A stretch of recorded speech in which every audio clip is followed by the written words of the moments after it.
आज अध्यक्ष और जिलाध्यक्षों के साथ में आपने चर्चा की? देखिए, जैसा कि आप सभी को पता है कि विगत दिनों में जो निकाय चुनाव के परिणाम आए हैं पंचायतों के और नगर निगमों के, उसमें बहुत बड़ी संख्या में कांग्रेस के साथी चुनकर आए हैं। तो प्रदेश की जनता एक संदेश दे रही है आने वाले 2023 के विधानसभा चुनाव को लेकर। उसके सिलसिले में आज हमने यहाँ पर हमारे प्रदेश की बैठक बुलाई है, जिसमें हमारा पूरा फोकस ये होगा कि किस तरीके से जनता के जो भी मुद्दे हैं, खासकर जो युवाओं के मुद्दे हैं, जैसा विक्रांत जी ने आपको बताया कि बेरोजगारी का मुद्दा है, तमाम मुद्दों को लेकर के हम किस तरीके से जनता तक पहुँचें, उसी की कार्य योजना बनाने के लिए हम यहाँ बैठे हैं। जिसमें हमारा एक सबसे पहला जो स्टेप होगा वो होगा एक बूथ 5 यूथ, जो हमारी हिमाचल में राष्ट्रीय कार्यकारिणी की बैठक हुई थी और उसमें हमने राष्ट्रीय स्तर पर जो कार्यक्रम चला रहे हैं उसका नाम है यूथ जोड़ो बूथ जोड़ो। उस कार्यक्रम के थ्रू हम मध्य प्रदेश की जो भी जनता है जहाँ तक है उसको वहाँ तक पहुँचाएंगे और उसका एक प्रारूप हम यहाँ पर तैयार करेंगे। ठीक है,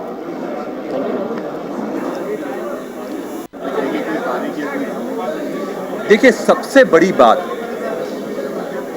कल एक युवा महापंचायत बीजेपी ने करी, शिवराज सिंह चौहान जी ने करी। कल चंद्रशेखर आज़ाद जी की जयंती थी और उसमें बड़े बड़े वादे करे गए कि हम ये करेंगे युवाओं के लिए, युवाओं की नीति के लेकर आएंगे, उनको रोजगार देंगे, उनकी लड़ाई लड़ेंगे, उनके साथ कोई गलत काम नहीं होने देंगे। पर पिछले 19 साल से क्या कर रहे थे? आज मध्य प्रदेश में बेरोजगारी सबसे बड़ा मुद्दा है। आज मध्य प्रदेश में महंगाई सबसे बड़ा मुद्दा है। आज मध्य प्रदेश में भ्रष्टाचार सबसे बड़ा मुद्दा है। व्यापम में जब इनके मंत्री उसमें लिख पाए जाते हैं, पर आज तक उन पर किसी तरह की कार्रवाई नहीं हुई। 13 लाख से ज्यादा शिक्षक भर्ती की परीक्षा में बैठे थे। पीएमटी में फर्जीवाड़ा उनके खिलाफ, जिसने फर्जीवाड़ा करा इनके खुद के मंत्री थे, उनका खुद का कॉलेज था, कोई कार्रवाई नहीं हुई। वीडी शर्मा का नाम कृषि विस्तारक के परीक्षा में लीक करने में नाम आया, उन पर कार्रवाई नहीं हुई। मुख्यमंत्री के खुद ओएसडी का नाम, लक्ष्मण मरकाम का नाम आता है, उस पर कार्रवाई नहीं हुई। ये लोगों का, युवाओं का भविष्य चौपट कर रहे हैं और ये हकीकत है। मध्य प्रदेश में बेरोजगारी पंजीयन रजिस्टर में 35 लाख से ज्यादा बेरोजगारों की सूची पंजीबद्ध है और आज हकीकत माने तो मध्य प्रदेश में 70 लाख से ज्यादा बेरोजगार हैं। यह है मध्य प्रदेश का सबसे बड़ा मुद्दा। और बेरोजगारी के नाम पर ये रोजगार तो दे नहीं रहे हैं। मध्य प्रदेश में बैकलॉग के जो आरक्षित वर्गों के होते हैं, 1.5 लाख से ज्यादा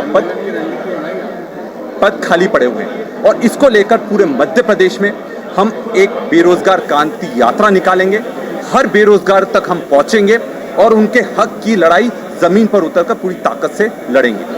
हमारी प्रदेश कार्यकारिणी के साथ साथ सारे जिला अध्यक्षों की आज बैठक बुलाई गई थी और चुनावों के बाद ये पहली बैठक बुलाई गई है। इस बैठक में हमारे मध्य प्रदेश के नए प्रभारी अखिलेश यादव जी जो मुंबई से आते हैं वो उपस्थित हैं, हमारे राजीव पटनायक जी जो उड़ीसा से आते हैं वो उपस्थित हैं, हमारे पराग शर्मा जी जो हरियाणा से आती हैं वो भी उपस्थित हैं और आज आगे की रणनीति को लेकर हम सब लोग चर्चा कर रहे हैं। ये चुनाव हम सब के लिए बहुत ऐतिहासिक रहे हैं और जिस तरह से हमारे युवा साथियों को बड़े स्तर पर प्रतिनिधित्व मिला, चुनाव में टिकट मिले, 16 में से 4 महापौर के टिकट कमलनाथ जी ने दिए हैं, उसके लिए हम उनके आभारी हैं। और अब हमारी कोशिश है कि मध्य प्रदेश में आने वाले चुनावों के लिए 2023 के लिए बूथ पर पूरी ताकत से हम लोग जुट जाएं और जो हमारा कार्यक्रम हमने पहले शुरू करा था, एक बूथ और 5 यूथ का, उसको आगे बढ़ाते हुए आज वो कार्यक्रम पूरे देश में यूथ कांग्रेस ने अपनाया है और इसको आगे बढ़ाते हुए यूथ जोड़ो बूथ जोड़ो कार्यक्रम शुरू करा है।